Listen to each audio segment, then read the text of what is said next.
Chapter 471. A concerned frown appeared on Alan's forehead. He turned to his father, Mike, and huffed, "Dad, why don't we just sell off our property and run away with the money? If Sean really wants to attack us, we'll be dead." Mike roared, "Bastard! Sell off our property? If we sell it in a hurry, my billion-dollar empire may cost only $250 million. Do you know that, you idiot? This is my hard work." Burton nodded. "Dad is right. Alan, Baker Pharmaceutical is Dad's precious creation. How could we sell it just like that?" Alan raised his hand and slapped Burton.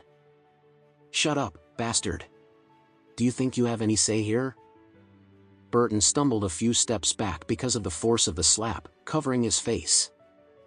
He pouted in dismay, but he spruced up and said firmly, "Alan, I'll still say it even if you slap me.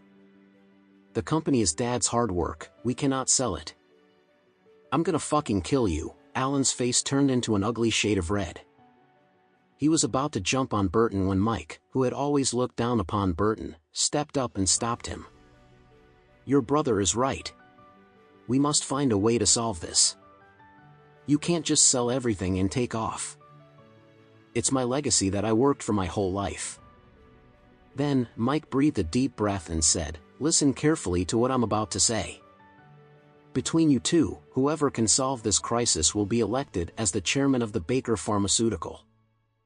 The person who fails in this mission proves that he is unable to lead and manage my company."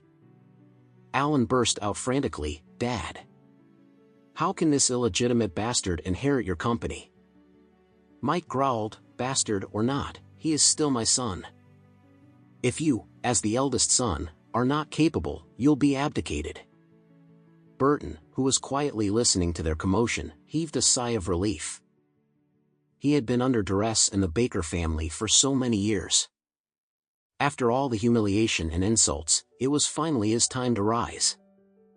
Frankly speaking though, Mike would not hand over his family business to an illegitimate child. Unfortunately, his eldest son, Alan, was incompetent. He had to find a way to stimulate his enthusiasm and force him to find a solution to the current crisis. While the entire Baker family was anxiously searching for a cure for Sean all over the world, Alex entered his room after taking a shower. Emma was lying on the bed in her nightgown, kicking her fair and smooth legs casually while browsing her Instagram.